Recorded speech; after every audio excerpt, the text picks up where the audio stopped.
Ok, on a fini avec les traitements thermiques de la hachette, donc on a une belle couleur noire que je vais très légèrement décaper avec de la paille de fer pour pouvoir enlever les reflets un petit peu trop vifs.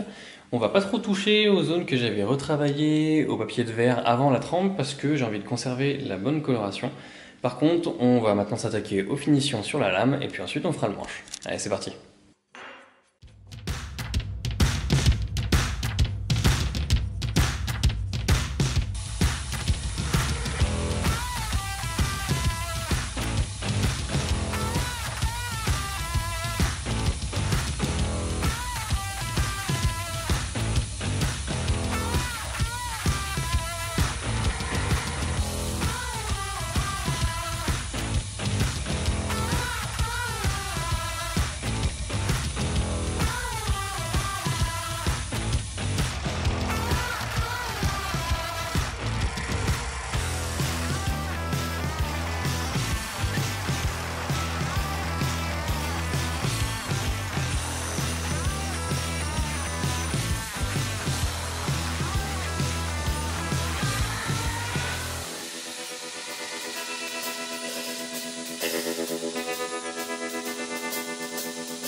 Pour le manche, j'ai décidé d'utiliser du chêne torréfié que j'ai fait moi-même, c'est pas très compliqué, en gros j'ai mis un bout de chêne au four à 180 degrés et j'ai attendu qu'il noircisse. C'est sympa parce que ça permet d'avoir des couleurs un petit peu brunes sur du chêne et de bien bénéficier des jolis motifs. Le problème c'est qu'on a pas mal de fissures qui se créent lors de la chauffe, notamment une qui est ici, et que je vais essayer de combler avec un petit peu de sciure et de colle cyanoacrylate. En ponçant, ça devrait disparaître.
Et voilà, la hachette est terminée. Donc un petit projet qui traînait depuis longtemps dans mes cahiers à dessin et qui a finalement vu le jour.